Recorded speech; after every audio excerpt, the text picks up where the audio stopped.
Hello friends, welcome to my YouTube channel education lecture. इस video lecture में दोस्तों हम क्लास 12, ठीक है ना दोस्तों, आप लोगों का क्लास 12 हम लोग को हिंदी के दोस्तों मॉडल सेट को लेकर के चल रहे थे दोस्तों, ठीक है ना। आप लोगों को 50 तक बतला दिए से आप लोग को दोस्तों एक कॉमन तक बतलाएंगे और आप लोग इससे एक इम्पोर्टेंट सवाल पूछेंगे, ठीक है ना। आपके दोस्तों एग्जाम से रिलेटेड बहुत रखता है, ठीक है ना। यानी कि आप लोगों का जो 5 मार्क्स का क्वेश्चन होता है, ठीक है ना, फिजिक्स केमिस्ट्री मैथ, ठीक है ना। यानी कि दोस्तों कह सकते हो दोस्तों फिजिक्स केमिस्ट्री और मैथ का ये तीनों का दोस्तों 5 मार्क्स का क्लास कब से स्टार्ट किया जाए, 1 दिसंबर या दोस्तों 1 जनवरी से, ठीक है ना। आप लोग कमेंट करके ये बात जरूर बताना, क्योंकि 5 मार्क्स का क्वेश्चन आप लोग को दोस्तों हाई रैंक को पहुंचाता है। यानी कि दोस्तों आप लोग 5 मार्क्स चारों को टच कर दो तो दोस्तों, ठीक है ना, तो आप लोग को 80 नहीं 90 बिल्कुल पूरे हो जाएंगे, ठीक है ना। 90 एकदम पक्का हो जाएंगे, क्योंकि आप लोग ऑब्जेक्टिव तो एकदम सही कर रहे हैं लोग 50 में 50, ठीक है ना। सब्जेक्टिव तो आप लोग को दुगने रहते हैं दोस्तों, 20 में जैसे कि 10, ठीक है ना, 30 में दोस्तों 15, ऐसा क्वेश्चन आता है। तो आप लोग कमेंट करके बताना दोस्तों आप लोग को जो 5 मार्क्स का क्वेश्चन है कब से स्टार्ट किया जाए। तो चले दोस्तों वीडियो को स्टार्ट करते हैं। उससे पहले दोस्तों चैनल पर पहली बार है तो चैनल को सब्सक्राइब कर लीजिए, क्योंकि इस चैनल के माध्यम से हम आपको ऑल सब्जेक्ट की तैयारी करा रहे हैं। तो चैनल को भी सब्सक्राइब कर लीजिएगा। इसके पहले वाला वीडियो नहीं देखे तो आप लोग जाकर के देख लीजिएगा। देखिए कहता है कि बाल कृष्ण भट्ट का जन्म कब हुआ था। देखिए ये क्वेश्चन सभी आप लोग को एकदम मुंह पर याद रखना है दोस्तों, जुबानों पर, ठीक है ना, क्योंकि ऐसा क्वेश्चन हर बार एग्जाम में आता है। तो देखिए बाल कृष्ण भट्ट का जो जन्म हुआ था दोस्तों 23 जून 1844 में हुआ था। देहांत 1914 ईस्वी में हुआ था, जो कि अधिकतर स्टूडेंट जानते होंगे, ठीक है ना। इलाहाबाद में ऑप्शन नंबर भी बिल्कुल करेक्ट हो जाएंगे डियर, क्या हो जाएंगे 23 जून 1844 ईस्वी। चलिए नेक्स्ट क्वेश्चन कहता है कि पलटन का विदूषक कौन था। देखिए पलटन का जो विदूषक था दोस्तों वो कौन था, ये आप लोग को बताना है। चलिए चलिए दोस्तों, पलटन का विदूषक था वो बाजीराव सिंह था, ठीक है ना। ये सभी क्वेश्चन आप लोग को याद रखना, क्योंकि ऐसा क्वेश्चन एग्जाम में ही आता है, ठीक है ना। तो आप लोग रेगुलर क्लास करो तो सारा क्वेश्चन आप लोग को याद हो जाएंगे। अधिकतर क्वेश्चन है जो एग्जाम में पूछे हुए क्वेश्चन है, जो कि इसी टाइप पर आप लोग को क्वेश्चन पूछे जाएंगे, ठीक है ना। चलिए नेक्स्ट क्वेश्चन देखते हैं। कहता है कि माटी की मूर्ति की रचना क्या है। तो क्या दोस्तों माटी की मूर्ति जो होती है, ठीक है ना, रचना किसकी है, ये क्वेश्चन करा है। तो माटी की मूर्ति की रचना किसकी है ये आप लोग को बताना। तो सब लोग कमेंट कीजिए, बतला इसका राइट आंसर क्यों देंगे। चलिए चलिए इसका दोस्तों क्या है। चलिए राम वृक्ष दोस्तों बेनापुरी हो जाएंगे, ठीक है ना। इसका राइट आंसर ऑप्शन और भी हो जाएंगे दोस्तों, ठीक है ना। आप लोग किताब में पढ़ोगे तो आप लोग को ये भी देखने को मिल सकता है, लेकिन यहाँ पर राइट आंसर की बात करें दोस्तों राम वृक्ष दोस्तों बेनापुरी होते हैं, ठीक है ना। ये माटी के मूर्ति के रचनाकार हैं। चलिए नेक्स्ट क्वेश्चन कहता है दोस्तों कि कौन सी कृति है जो रामधारी सिंह दिनकर की लिखी है। देखिए ये क्वेश्चन तो सभी लोग बता सकते हैं। देखिए 5 ऑब्जेक्टिव कराए थे दोस्तों, उसमें ऑलमोस्ट क्वेश्चन था जो मैं आप लोग को बता देते, चैप्टर से रिलेटेड लेकर जितने भी क्वेश्चन थे सभी को बतलाए थे। तो इसका बतला सकते हो दोस्तों कौन सी हो जाएगी। तो देखना शुद्ध कविता के खोज दोस्तों, जो कि दिनकर जी का दोस्तों रचना, इनका जन्म 1908 ईस्वी में हुआ था, देहांत 1974 ईस्वी में हुआ था, और सिमारिया बेगूसराय में इनका जन्म हुआ था, ठीक है ना। तो ये सारी बात आप लोग को याद रखना, क्योंकि आप लोग को एग्जाम में यहाँ से कई क्वेश्चन देखने को मिलेंगे। चलिए अज्ञेय के पिता का नाम क्या। देखिए अज्ञेय के पिता का नाम पूछा है। यहाँ पर 2 ऑब्जेक्टिव आप लोग 3 ऑब्जेक्टिव बिल्कुल क्लियर कर सकते हो, यहाँ पर क्योंकि यहाँ पर आप लोग को विशेष ज्ञान देंगे। देखिए इनके पिता का नाम दोस्तों क्या था, हीरानंद शास्त्री, लेकिन माता का नाम बेअंती देवी, और इनका जन्म हुआ था 1911 ईस्वी में, ठीक है ना। ये सही बात आप लोग को याद रखना होगा, ऑप्शन नंबर पे बिल्कुल करेक्ट हो जाएंगे, ठीक है ना। रोज कहानी को दोस्तों रचनाकार। चलिए 4 नंबर तो यहाँ से आप लोग को क्लियर हो गए। चलिए प्रथम विश्व में दोस्तों इंग्लैंड, ठीक है ना, किसके विरुद्ध युद्ध लड़ा था। प्रथम विश्व युद्ध था दोस्तों, ठीक है ना। इंग्लैंड किसके विरुद्ध युद्ध लड़ा था ये आप लोग को बतलाना, बिल्कुल बतला सकते हो आप लोग। चलिए चलिए बहुत ही अच्छी बात है दोस्तों, जर्मनी से लाया था, पहले भी आप लोग को ये क्वेश्चन का आंसर करा दिए थे। चलिए नेक्स्ट क्वेश्चन कहता है कि चंपारण में धांगा कौन सा है। देखिए चंपारण में दोस्तों धांगा सा छोटा नागपुर के छोटे पहाड़ी साइड है, यानी कि right answer option number C हो जाएंगे डियर, क्या हो जाएंगे। चंपारण में जो धांगड़ आए थे दोस्तों वो कहाँ से आए थे, छोटा नागपुर से आए थे, इसलिए इसका right answer option number C बिल्कुल करेक्ट आंसर हो जाएंगे। चलिए सिपाही के माँ दोस्तों एकांकी है संग्रह कहाँ से लिया गया है। देखिए सिपाही के माँ दोस्तों किस एकांकी संग्रह से लिया गया है। तो ये तो आप लोग को याद रखना ही होगा, क्योंकि यहाँ से आप लोग को पक्का एग्जाम में क्वेश्चन देखने को मिलेंगे।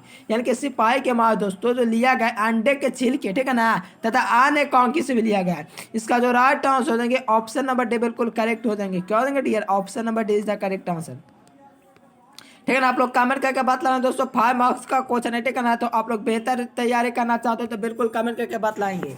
चलिए कहता है दोस्तों कि कौन प्रलय की छाया के कवि है। देखिए प्रलय के छाया के कवि कौन है। चलिए इसका तो बिल्कुल बतला ही सकते हो दोस्तों, प्रलय की छाया, ठीक है ना। तो आप लोग कमेंट कीजिए इसका राइट आंसर क्या देंगे। चलिए जयशंकर प्रसाद हो देंगे, ऑप्शन नंबर क्या हो देंगे डियर, चलिए ऑप्शन नंबर सी हो देंगे। चलिए प्रथम विश्व में युद्ध में दोस्तों इंग्लैंड, ठीक है तो होंगे दोस्तों। चलिए सिपाही के माँ, चलिए ये भी हो गया। चलिए 60 नंबर क्वेश्चन देखा जाए, सलाम कहानी संग्रह के कहानीकार कौन है। देखिए सलाम दोस्तों जो किसके द्वारा लिखा गया, ये आप लोगों से क्वेश्चन कर रहा, कहानी संग्रह ये, ठीक है ना। तो आप लोग बतलाइए। चलिए ओम प्रकाश वाल्मीकि हो देंगे दोस्तों, क्या देंगे, ओम प्रकाश वाल्मीकि जो हो देंगे। Right answer option number B बिल्कुल करेक्ट आंसर देंगे, ओम प्रकाश वाल्मीकि है दोस्तों। जो सलाम कहानी संग्रह के क्या है, कहानीकार है, ऑप्शन नंबर बी हो देंगे। चलिए कहता है कौन सी रचना मालियत की नहीं है। देखिए कौन सी रचना मालियत की नहीं है, ये क्वेश्चन करा है। तो सुनो राधिके, ठीक है ना, ये दोस्तों कभी भी मालियत की रचना नहीं हो सकता। बाकी देख सकते हो जक्कम प्रफुल्ल दोस्तों उनकी रचना है। क्लास चलिए संवाद और कलाप उनकी रचना दोस्तों, रामचंद्र शुक्ल भी उनकी रचना है। लेकिन सुनो राधिके दोस्तों यह नहीं है, इसलिए इसका राइट आंसर की बात करें नहीं है पूछा है, तो सुनो राधिके हो देंगे। चलिए पंडित रामावतार क्या थे दोस्तों, चलिए इसका तो बिल्कुल बतला सकते हैं। अधिकतर स्टूडेंट कमेंट कीजिए और इसका राइट आंसर कमेंट करने की कोशिश कीजिए। देखिए पंडित रामावतार थे दोस्तों ज्योतिष और वैद्य थे, ठीक है ना। अगर दोस्तों आप लोग कमेंट करके बतला सकते हो आप लोग बायो से या मैथ से। अगर मैथ से हो दोस्तों तो भी पढ़िए, अगर एक्स्ट्रा में मैथ हो तो भी पढ़िए, क्योंकि मैं आप लोग को एकदम बेहतरीन कॉन्सेप्ट के साथ बतला रहा हूँ दोस्तों। वहाँ पर आप लोग को क्वेश्चन अधिकतर क्वेश्चन एग्जाम में वहाँ से देखने को मिले हैं, ठीक है ना। सेंटर एग्जाम में तो एकदम गाढ़ा हो गया था, सारा क्वेश्चन आप लोग को देखने को मिलेंगे उसी टाइप के मिले थे। कुछ क्वेश्चन दोस्तों सेम टू सेम भी देखने को मिले। तो मैं बार बार कहता हूँ कि एग्जाम में जो टाइप बतला रहे उसी टाइप को बताता है जो एग्जाम में पूछता है। चलिए कहता है दोस्तों कि जय कृष्ण मूर्ति का दोस्तों जन्म कब हुआ था। देखिए जय कृष्ण मूर्ति का जो जन्म हुआ था वो कब हुआ था, ये आप लोग को बतलाना है। चलिए इसका राइट आंसर ऑप्शन नंबर दे देंगे दोस्तों 12 मई, ठीक है ना। 12 मई को उनका जन्म हुआ था, कब हुआ था, 1895 में हुआ था। इसलिए इसका right answer option number A बिल्कुल करेक्ट हो जाएंगे। क्या देंगे, जय कृष्ण मूर्ति का जो जन्म हुआ था दोस्तों 1895 ईस्वी में हुआ था। इसलिए इसका right answer option number A हो जाएंगे। चलिए पद्मावत के रचनाकार दोस्तों कौन है। देखिए पद्मावत के रचनाकार हैं वो कौन है, ये आप लोग को बतलाना है। एक पद्मावती होता है दोस्तों, एक पद्मावत होता है। यहाँ पर पद्मावत पूछा है, इसलिए इसका राइट आंसर आप लोग बतला सकते हो। चलिए बहुत ही अच्छी बात है, जहाँ इसी हो जाएंगे दोस्तों। पद्मावती नहीं पूछा, पद्मावत पूछा, इसलिए इसका राइट आंसर ऑप्शन नंबर ये हो जाएंगे। चलिए कहता है कि सूरदास के गुरु का नाम क्या है। देखिए इसका भी आप लोग बिल्कुल बतला सकते हैं, ठीक है ना। अधिकतर क्वेश्चन है जो पहले से आप लोग को बतला दे हैं, तो कह सकते हो आप लोग का रिविजन क्लास चल रहा है। चलिए सूरदास के दोस्तों जो गुरु का नाम था बल्लभाचार्य था, क्या था, बल्लभाचार्य, ऑप्शन नंबर सी हो जाएंगे। चलिए तुलसीदास का मूल नाम क्या था। देखिए तुलसीदास का दोस्तों मूल नाम क्या था, राम बोला था दोस्तों कि बम बोला कि हरे बोला कि इनमें से कोई नहीं। चलिए तुलसीदास का दोस्तों जो नाम था दोस्तों मूल नाम राम बोला था, ठीक है ना। इसके माता का नाम हुलसिता, पत्नी का नाम रत्नावली, ठीक है ना। पिता को तो जानते होंगे दोस्तों क्या थे, तो आप लोग कमेंट करके बतला सकते हो, कई बार बतला दिए हैं। चलिए भक्तमाल के रचनाकार कौन है। चलिए भक्तमाल के रचनाकार कौन है, चलिए इसका तो सभी लोग जानते होंगे। चलिए नहीं जानते कोई दिक्कत की बात नहीं। देखिए मैं बार बार बोलता हूँ सभी लोग जानते हैं, क्योंकि मैं पहले से आप लोगों को बतला दिया हूँ, तो याद रखना भी आप लोग का फर्ज बनता है, तो आप लोग याद रखिएगा। चलिए ऑप्शन नंबर डी हो देंगे दोस्तों, नाभादास की हो जाएंगे। भक्तमाल है दोस्तों जो किसकी रचना है, नाभादास की हो जाएगी। चलिए Nabhadas right answer option number D हो जाएंगे। चलिए भूषण के पिता का नाम क्या था। देखिए भूषण तो दोस्तों ऋतिक काल के कवि थे, ठीक है। और किस राज के काल के थे, तो बीर राज के दोस्तों कवि थे, बीर राज के और ऋतिक काल के कवि थे।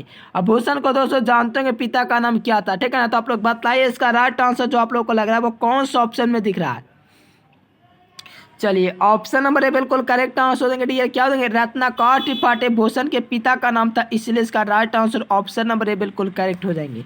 चलिए जयशंकर प्रसाद किस बात के कवि थे। देखिए जयशंकर प्रसाद करा है दोस्तों, क्या करा है, जयशंकर प्रसाद किस बात के कवि थे। तो आप लोग ध्यान रखना, छायावतोत्तर युग छायावाद यानी कि right answer option number A बिल्कुल करेक्ट हो जाएंगे। चलिए भिखरे मोती क्या है। देखिए ये कई बार आप लोग को बतला दें दोस्तों, ये भी आप लोग बतला सकते हैं, यानी कि ऑलमोस्ट क्वेश्चन है जो आप लोग को यहाँ से कई बार देखने को मिले हैं। चलिए बहुत ही अच्छी बात है, कहानी संग्रह हो जाएंगे डियर, क्या हो जाएंगे, कहानी संग्रह हो जाएंगे, ऑप्शन नंबर डी बिल्कुल करेक्ट हो जाएंगे। चलिए शमशेर बहादुर सिंह की पत्नी का नाम क्या था। देखिए शमशेर बहादुर सिंह की जो पत्नी का नाम था दोस्तों वो क्या था, ये आप लोग को बतलाना है, ये भी आप लोग को बतला दिए हैं। चलिए क्या था, ऑप्शन में दिया कर्म देवी, ऑप्शन बी में दिया धर्म देवी, ऑप्शन सी में दिया रीता देवी, ऑप्शन डी में दिया इनमें से कोई नहीं। चलिए बहुत ही अच्छी बात है दोस्तों, धर्म देवी था। क्या था, शमशेर बहादुर सिंह के जो पत्नी का नाम था दोस्तों धर्म देवी था नाम, इसीलिए इसका right answer option number B बिल्कुल करेक्ट हो जाएंगे। चलिए मुक्तिबोध की, ठीक है ना, मुक्तिबोध की माँ का नाम क्या था, मुक्तिबोध, ठीक है ना, तो इसका भी बता सकते हो, इसका राइट आंसर हो जाएंगे वो क्या हो जाएंगे। चलिए मुक्तिबोध, ठीक है दोस्तों, आप लोग कमेंट कीजिए इसका राइट आंसर क्या हो जाएगा। मुक्तिबोध पूछा है, ठीक है ना, ये सभी क्वेश्चन दोस्तों बोर्ड एग्जाम के लिए बहुत इंपॉर्टेंट है। पार्वती बाई हो जाएगी, क्या हो जाएंगे। चलिए नेक्स्ट क्वेश्चन देखा जाए दोस्तों। चलिए आशीर्वाद का संधि विच्छेद करने के लिए बोला दोस्तों, तो आप लोग कमेंट कीजिए 73 नंबर का कौन सा हो जाएंगे। चलिए बताइए आप लोग, आशीर्वाद का दोस्तों जो संधि विच्छेद हो जाएंगे वो क्या हो जाएंगे। तो आप लोग दोस्तों विशाख संधि पढ़े होंगे दोस्तों, आशीर्वाद, ठीक है ना, आशीर्वाद, आशी जोड़ क्या हो जाएंगे, ठीक है दोस्तों, क्या हो जाएंगे, वाद हो जाएंगे, आशी जोड़ वाद, यानी कि राइट आंसर ऑप्शन नंबर। देखिए आप लोग कॉन्सेप्ट पता होगा दोस्तों, तो आप लोग को ये सारा बात आप लोग को क्लियर होंगे, ठीक है ना, क्यों किसके आगे आता है, तो ये सभी बात क्लियर होना चाहिए। आप लोग प्रत्यय भी इससे निकाल सकते हो। चलिए नायिका किस शब्द का उदाहरण है, देखिए नायक दोस्तों किस शब्द का उदाहरण है, नए जोड़ एक तो पढ़े होंगे, लेकिन आप लोग बता सकते हो इसका राइट आंसर हो जाएंगे वो कौन सा ऑप्शन हो जाएंगे। तो आप लोग को पता होना चाहिए, अयादी संधि का उदाहरण है नए जोड़ एक बराबर नायक। चलिए डी ऑप्शन। चलिए सदैव, सदा जोड़ एवं, देखिए इसका आप लोग को कॉन्सेप्ट पता होना चाहिए, तभी आप लोग बता सकते हो इसका राइट आंसर हो जाएंगे वो क्या हो जाएंगे।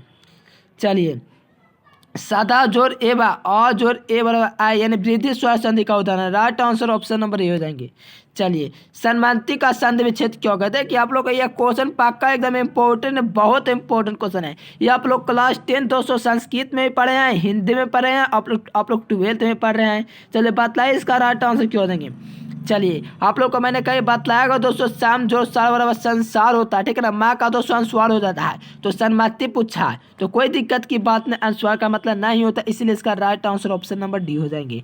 क्या हो जाएंगे, सत्य जोड़ मत्ती वजह सन्नति। चलिए नेक्स्ट क्वेश्चन कहता है कि दास है अनंत जिसके, ठीक है ना, दास है अनंत जिसके अर्थात दशानन, ठीक है ना, दशानन रावण में कौन सा समास आया है। देखिए मैंने आप लोग को कॉन्सेप्ट के साथ बताया दोस्तों, ठीक है ना, जिसका अलग अर्थ निकले ना वो VIP होता है, यानी कि बहुब्रीहि समास होता है।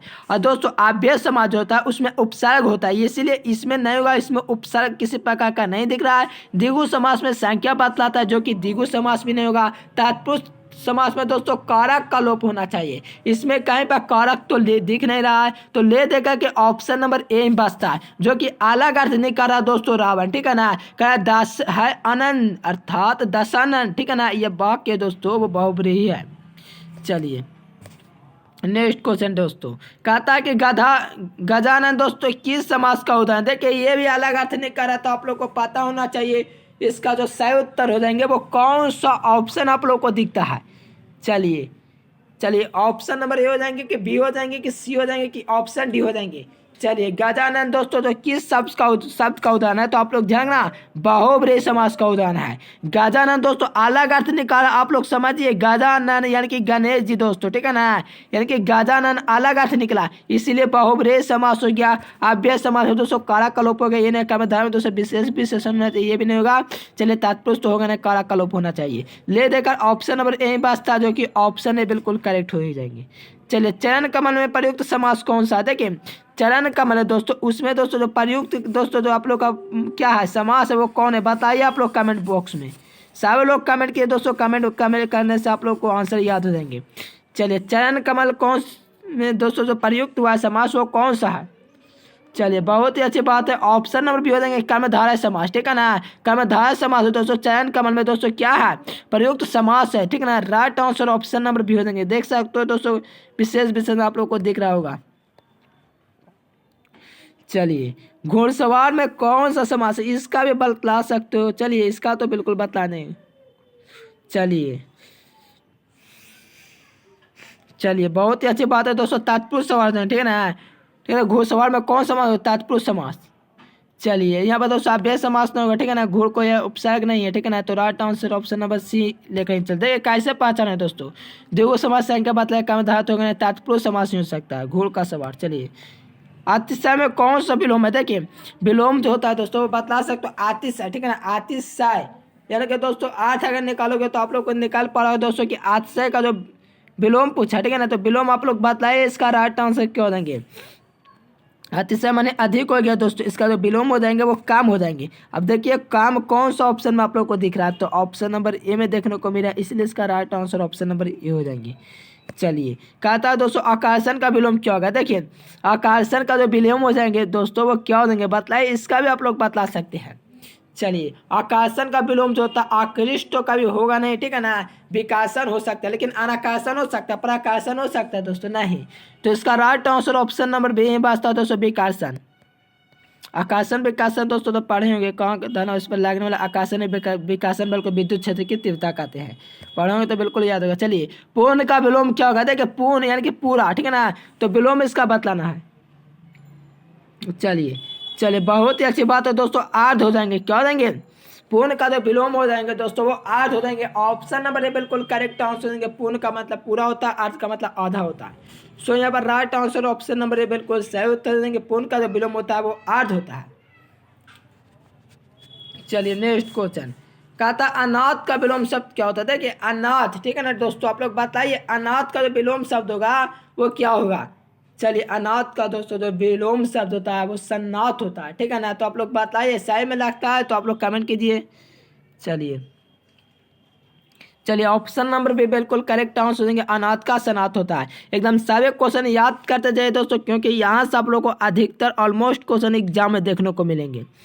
चलिए धुंधला में कौन सा प्रत्यय बताइए, कौन सा प्रत्यय धुंधला में? चलिए ला प्रत्यय हो जाएंगे कि धुंध प्रत्यय हो जाएंगे कि धुंध हो जाएंगे, धला हो जाएंगे। देखिए प्रत्यय जो होता है दोस्तों शब्द के अंत में लगता है, उपसर्ग पहले लगता है, तो धुंधला क्या कहता है दोस्तों? धुंधला। तो आप लोग बताइए धुंधला में कौन सा दोस्तों प्रत्यय है? चलिए धुंधला, धुंध तो सुने होंगे दोस्तों, ला लग गया यानी कि ला प्रत्यय हो गया। धुंध तो सभी लोग सुनते होंगे दोस्तों, ठीक है ना, तो धुंध हो गया, ठीक है ना, ला यहाँ पर लगा हुआ है इसलिए इसका राइट आंसर ए हो जाएंगे। चलिए कहता है कि निम्नलिखित में से एक प्रत्यय लगने से बने निम्नलिखित में से कौन सा पद गलत है? देखिए एक प्रत्यय किसमें नहीं लगा हुआ है, ठीक है ना, दैविक एक लग रहा है, सामाजिक, भौमिक, पाक्षिक। चलिए आप लोग बताइए इसका आप लोग करेक्ट आंसर देंगे वो क्या हो जाएंगे? देखिए दैविक, ठीक है, तो लगा है दोस्तों, सामाजिक, एक पाक्षिक नहीं होगा दोस्तों, पाक्षिक। चलिए ऑप्शन नंबर डी लेकर के चल सकते हो, देख सकते हो अब भौमिक तो होगा, ठीक है ना, सामाजिक भी होगा। चलिए विज्ञान में कौन सा प्रत्यय? देखिए बी मतलब विशेष होता है, ठीक है, तो ज्ञान, ऑन, तो आप लोग बताइए डियर क्या हो जाएंगे इसका आंसर होता है, सभी लोग कमेंट कीजिए। विज्ञान ऑन यानी कि राइट आंसर ऑप्शन नंबर क्या हो जाएंगे? C is the correct answer, on प्रत्यय हो जाएंगे। चलिए विज्ञान में दोस्तों जो प्रत्यय लग रहा है वो ऑन प्रत्यय लग रहा है, इसीलिए इसका right answer option number C बिल्कुल करेक्ट आंसर हो जाएंगे। चलिए निर्वासित में कौन सा प्रत्यय? देखिए निर्वासित में प्रत्यय पूछा है, वो भी आप लोगों से थे, इसका आप लोग गलती मत कीजिए, सही आंसर कमेंट कीजिए कौन सा ऑप्शन आप लोगों को लगता है। चलिए निर्वासित इत शीत लग रहा है दोस्तों, यानी कि हार्सिक का से दिख रहा है, ठीक है ना, तो यहाँ पर right answer option number D हो जाएंगे। चलिए अमृत का पर्यायवाची नहीं है दोस्तों, देखिए अमृत का पर्यायवाची होता है अमीय पीयूष सुधा होता है, अमीय पीयूष सुधा, तो रसाल का भी होगा नहीं, तो इसका राइट डी हो जाएंगे। चलिए हाथी का पर्यायवाची नहीं है, देखिए हाथी का पर्यायवाची नहीं है, ठीक है ना, देखिए दोस्तों ये सभी क्वेश्चन कुछ दिन पहले मैंने आप लोग को कराया था, ठीक है ना, हाथी का पर्यायवाची नहीं है, तो गाज तो होगा, ठीक है ना, कुंभी भी होगा, चलिए हाथ तो होगा नहीं, बारन होगा। चलिए ऑप्शन नंबर बी बिल्कुल करेक्ट आंसर हो जाएंगे। चलिए नेक्स्ट क्वेश्चन काठ का उल्लू, ठीक है ना, काठ का उल्लू मुहावरे का अर्थ क्या है? अब आप लोग का VBA स्टार्ट होने जा रहा है दोस्तों क्लास, तो आप लोग सभी लोग वीडियो को आप शेयर करना। चलिए काठ का उल्लू यानी कि दोस्तों मूर्ख, ऑप्शन नंबर सी हो जाएंगे। चलिए क्या करा है? कूप माडुक होना मुहावरे का अर्थ क्या होता है? कूप माडुक होना मुहावरे का अर्थ होता है दोस्तों अत्यंत सीमित ज्ञान होना। आप लोग ऐसा भले गलती मत करना दोस्तों, ठीक है ना, आप लोग ऐसे दोस्तों विचार मत रखना एकदम दोस्तों कि सीमित ज्ञान हो, ठीक है ना, ऐसा ज्ञान रखो जिससे आप लोग दोस्तों दूसरों को भी ज्ञान दे सको, ठीक है ना, तो आप लोग कूप माडुक दोस्तों मत होना, आप लोग दोस्तों बेहतर दोस्तों आप लोग का ज्ञान होना चाहिए, सीमित नहीं होना चाहिए। चलिए नेक्स्ट क्वेश्चन कहता है कि कच्चे घड़े पानी भरना मुहावरे का अर्थ क्या होता है? आप लोग को बतलाना, इसका राइट आंसर देंगे वो क्या देंगे? चलिए बतलाइए। सब लोग कमेंट बॉक्स में दीजिए दोस्तों, क्योंकि कमेंट बॉक्स में आंसर कमेंट करने से आंसर याद हो जाते हैं। चलिए ठीक ढंग से काम करना, ठीक है ना, ठीक ढंग से काम ना करना। कच्चे घड़े पानी भरना मुहावरे का अर्थ होता है। चलिए चूड़ियाँ पहनना मुहावरे का अर्थ क्या होता है? चूड़ियाँ पहनना मुहावरे का अर्थ क्या होता है? चलिए कायरता दिखाना, ठीक है ना, कायरता दिखाता है। चलिए ऑप्शन नंबर सी हो जाएंगे। चलिए नेक्स्ट क्वेश्चन, रात्रि का पर्यायवाची क्या होगा? इसका भी आप लोग बताएं, रात्रि का पर्यायवाची जो शब्द होगा वो क्या हो जाएगा? चलिए ऑप्शन नंबर डी हो जाएंगे दोस्तों, भीवा बारी हो जाएंगे, ठीक है ना। रात्रि का पर्यायवाची क्षमा तो छपत होगा, अम्मा भी रहेंगे, तमचीर भी नहीं होगा। चलिए ऑप्शन नंबर डी बचता है। चलिए इंद्र का पर्यायवाची पूछा है दोस्तों, क्या पूछा है? इंद्र का पर्यायवाची शब्द, तो आप लोग बतलाइए इसका करेक्ट आंसर हो जाएंगे वो क्या हो जाएंगे? चलिए इंद्र का पर्यायवाची यानी कि दोस्तों माधवा, ठीक है ना, माधवा हो जाएंगे। और आंसर ऑप्शन नंबर सी। देखिए बेईमान उपसर्ग पहले लगता है, ईमान नहीं होगा दोस्तों, उपसर्ग पूछा है। तो आप लोग बतलाइए, ईमान तो सुनेंगे लेकिन बेईमान, तो आप लोग देख पा रहे ऑप्शन नंबर क्या हो जाएंगे? सी हो जाएंगे। चलिए सब लोग कमेंट कीजिए। चलिए बहुत अच्छी बात है, बे हो जाएंगे ईमान, मैंने बेकार ईमान, इनके बेईमान। चलिए किस शब्द में दोस्तों उपसर्ग का प्रयोग किया गया है? देखिए आप लोग अब बतला सकते हो कौन सा शब्द में उपसर्ग का प्रयोग है। तो आप लोग देख पा रहे हैं उपकार में देखने को मिल रहा है। किसमें दोस्तों? उपकार में देखने को मिल रहा है। चलिए विज्ञान में कौन सा ऑप्शन है? विज्ञान में उपसर्ग पूछा, पहले लगना चाहिए बी हो जाएंगे। चलिए लास्ट क्वेश्चन, प्रतिकूल में कौन सा प्रयुक्त होता है दोस्तों उपसर्ग? तो प्रति हो जाएंगे और क्या हो जाएंगे? चलिए अगर वीडियो पसंद है दोस्तों तो वीडियो को लाइक कर दीजिए। चैनल पर पहली बार आए हो तो चैनल को भी सब्सक्राइब कर लीजिए, क्योंकि इस चैनल के माध्यम से हम आपको ऑल सब्जेक्ट की तैयारी करा रहे हैं। तो देर मत कीजिए दोस्तों, कमेंट बॉक्स में बताइए आप लोग का 5 मार्क्स का क्वेश्चन है दोस्तों, वो सीरीज कब से स्टार्ट किया जाए, क्योंकि आप लोग तो कमेंट कर रहे थे। एक बार मैंने दोस्तों देखा कि क्यों ना एक बार वोट करा दिया जाए। तो आप लोग कमेंट करके बता सकते हो। वीडियो पसंद है तो वीडियो को लाइक कर दीजिए, वीडियो को शेयर कर दीजिए। फिर मिलेंगे दोस्तों नेक्स्ट वीडियो में, तब तक के लिए bye bye. Thanks for watching this video. जय हिंद, वंदे मातरम।